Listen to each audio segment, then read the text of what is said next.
நாங்க யார்த்தையாவது போய் கேட்டோமா எங்களை முதலமைச்சர் ஆக்குங்கன்னு? நாங்க யார்த்தையாவது போய் கேட்டோமா எங்களுக்கு துணை முதலமைச்சர் வேணும்னு? இப்ப நாம கேட்கவே இல்லை.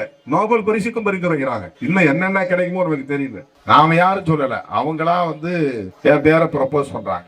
ஒருத்தர் துணை முதலமைச்சருங்கிறாரு, ஒருத்தர் முதலமைச்சருங்கிறாரு. நாங்க சொல்லவே இல்லை, நாங்க சிலையும் பெறல, நான் யார்ட்டையும் போய் கேட்கல. எங்கிட்ட இருக்கிறது 2 சீட்டு. நோபல் பரிசுக்கும் பரிந்துரைக்கிறான். விடுது நான் பாட்டி செவனேன்னு இங்க உட்கார்ந்து இருக்கிறேன். உங்களை கூடவே கடந்து உங்க மூச்சு காத்து சுவாசிச்சு கிடக்குறேன். நான் 20 மணி நேரம் ஒரு நாளைக்கு கும்பல்லே கடந்து உழல்றேன். ஆனா அவங்க எங்கே இருக்கிறவங்க துணை முதலமைச்சர்ன்றாங்க. இப்ப நோபல் பரிசுக்கு பரிந்துரைக்கிறாங்க. அதுக்கு நான் என்ன பண்ண முடியும்?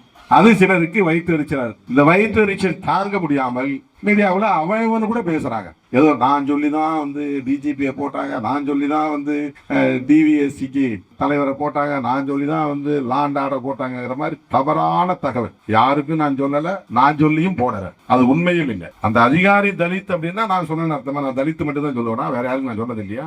அவங்க பாருங்க சாதி புத்தி. அந்த சாதி புத்தியிலிருந்து வரக்கூடிய வெளிப்பாடு. நான் இதுவரை இத்தனை வருஷம் 37-40 வருஷம் இந்த களத்துல இருக்கிறேன். சாதி அடிப்படையில் எந்த அதிகாரியும் போய் நான் அணுகினது கிடையாது. எந்த அதிகாரி எந்த சாதின்னு நான் தெரிஞ்சுக்கிட்டது கிடையாது. சொல்ல போனா IAS IPS அதிகாரிகள் வச்சுக்கிட்ட மேடையிலே நான் சொல்லுவேன், ஆடு மாடு மேய்க்கிறவர்களை நம்பித்தான் நான் இந்த களத்தில் இருக்கிறேன். IAS IPS நம்பி நான் இந்த களத்தில் நிற்கவில்லை.